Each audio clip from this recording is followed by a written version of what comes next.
हाय बच्चों, कैसे हो आप लोग। उम्मीद करते हैं कि थोड़ा सा पैनिक परेशान कम हो रहे हो। अगर हो भी रहे होगे तो ट्रस्ट मी, ये वीडियो 3 मिनट का है ज़्यादा से ज़्यादा। इसके बाद आप परेशान नहीं होगे।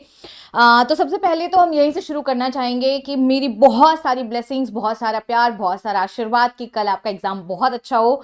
ठीक है, और नवरात्रि चल भी रही है। आई एम वेरी श्योर कि ब्लेसिंग्स आप सब पे रहेंगी, तो घबराने की बिल्कुल बात नहीं, परेशानी की बिल्कुल बात नहीं है। लेकिन ये वीडियो देखना तुम्हारे लिए बहुत जरूरी है, क्योंकि हम आपको बताने वाले हैं कुछ ऐसी चीजें जो आप गलत कर सकते हो। ट्रस्ट में गलत करोगे, क्योंकि bio is different from other subjects. तो डू नॉट थिंक कि हम बाकी सब्जेक्ट करके आ चुके हैं, मुझे तो एक्सपीरियंस है। नहीं, आप गलत कर दोगे। इसलिए प्लीज मेरे 10 सालों के एक्सपीरियंस से कुछ बातें सुन लीजिए।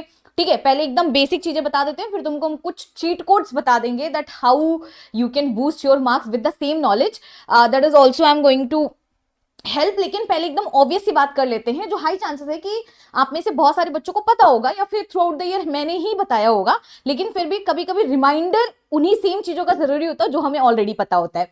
So without wasting time let's get started. और जिसको जिसको भी क्या बोलते हैं, एक सेकंड रुक जाओ। हाँ, तो सबसे पहली बात एकदम बहुत बेसिक से शुरुआत करते हैं कि देखो, सबसे पहली चीज है जो एक चीज मुझे लगता है आप गलत करते हो। देखो, एक लाइन लिखी है, don't answer what you know. तो सुनने में तुमको बहुत अजीब लगेगा कि क्या मतलब है कि मुझे जो आता है वो नहीं लिखना है। नहीं, ठीक है, absolutely that is what I mean. क्योंकि होता क्या है कि बायो में अक्सर करके आप पढ़े होते हो, थ्योरी आपको इतनी आती होती है कि आपको क्वेश्चन का 4 लाइन देख के आपको तो ओ ये तो वो है जो मैंने पढ़ा था, ये तो मैंने कल शाम में पढ़ा था, ये तो मैंने कल परसों पढ़ा था, और तुम वही छाप के आ जाते हो, या तो ये मैंने पीवाईक्यूज में पढ़ा था। बट सीबीएसई बहुत स्मार्ट है। जैसे कि मान लो पीवाईक्यूज में तुम्हारा क्वेश्चन है कि बताओ, अगर हम जो है सेल 1 की साइड पे कट कर रहे हैं, तो बताओ कि ये जो वेक्टर है वो किसमें ग्रो करेगा। ठीक है, तो हो सकता है तुम्हारे इस बार के एग्जाम में पूछ लिया जाए कि किसमें वो किल होगा। समझ रहे हो? तो उनको पता है कि बच्चा पीवाईक्यूज से दिमाग लगाएगा, क्योंकि वही 5 साल का पढ़ के आया है। तो वो तुम्हारा नॉलेज ही नहीं, तुम्हारा अटेंशन और फोकस चेक करते हैं बायो के एग्जाम में। जैसे कि तुम्हारे पीवाईक्यूज में तुमने बेस पेयर्स कैलकुलेट किए होंगे, तो हाई चांसेस तो तुमको नंबर ऑफ बेसिस दे दिया जाएगा। ठीक है, तो प्लीज इस चीज को याद रखना कि आपको वो आंसर करके नहीं आना कि जो आपको आता है, आपको वो आंसर करके आना है जो पूछा गया है। Otherwise it will be irrelevant. So trust me, they will trick you. एक दो ऐसे क्वेश्चन 100% आएंगे।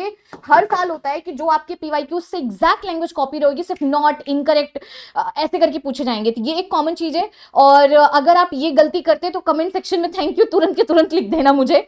दूसरी चीज है कि डायग्राम्स बनाना, कहीं पे भी अगर 3 मार्क्स के क्वेश्चन है, ठीक है, तो वहां पे आपके लिए डायग्राम कंपलसरी होगा, भले ही क्वेश्चन में दिया हो ना दिया हो। ठीक है, पॉइंटर्स में आंसर लिखना, पैराग्राफ अवॉइड करना, ये बात ऑलरेडी आपको पता होगा।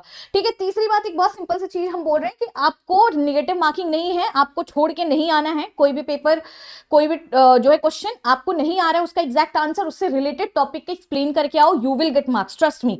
ठीक है, और होती है स्टेप मार्किंग थोड़ी बहुत, चाहे जितना कंप्यूटर चेकिंग या जो भी कुछ आ गया हो। और जिनको ऐसा लग रहा है, देखो कुछ कुछ चीजें हम तुमको चीट कोड बता रहे हैं। जैसे हाई चांसेस है कि आप में से कुछ ना कुछ गलती आप करोगे, कितना भी आपको आता हो। ठीक है, तो ये 2-3 ट्रिक तुमको हम बता रहे हैं, it will help you trick the examiner. सबसे पहली चीज है, वर्ड्स के बीच में स्पेसिंग दो। तुम्हारी राइटिंग गंदी भी होगी तो भी टीचर को समझ नहीं आएगा। अगर स्पेसिंग होती है यूनिफॉर्म तो नीट एंड क्लीन लगता है। सेकेंड पॉइंट है कि आप जिस पे श्योर हो, जिस पॉइंट पे श्योर हो, जो लाइन जो वर्ड आपको लग रहा है कि हाँ एकदम सही है, ठीक है, इंपॉर्टेंट उनको आप हाईलाइट कर दो।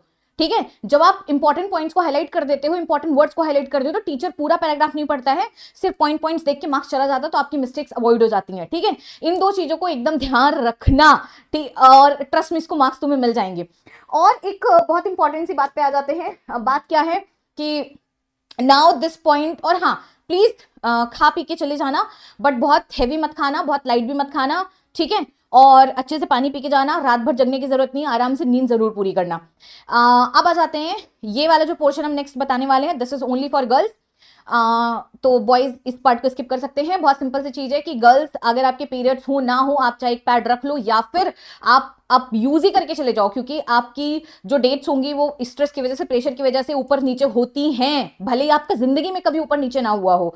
So please be on safe side, क्योंकि बहुत सारे स्कूल में फैसिलिटीज नहीं होती, और आप थोड़ा सा भी अगर आपको टेंशन भी हो जाएगी ना कि समथिंग इज हैपनिंग, तो तुम्हारा माइंड डाइवर्ट हो जाएगा और तुम्हारे मार्क्स बहुत गंदे तरीके से खराब हो सकते हैं, ट्रस्ट मी।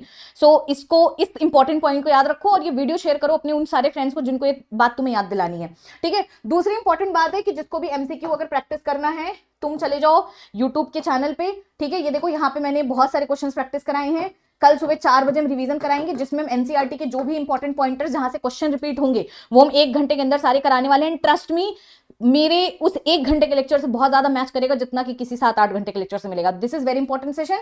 बाकी भी 7 बजे तुमको हम कराएंगे ही रिवीजन, ठीक है। बट कल सुबह 7 बजे जिसको भी रिवीजन करना होगा आ जाना।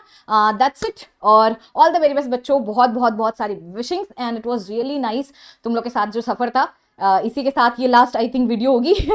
ठीक है, bye, take care and I will miss you guys.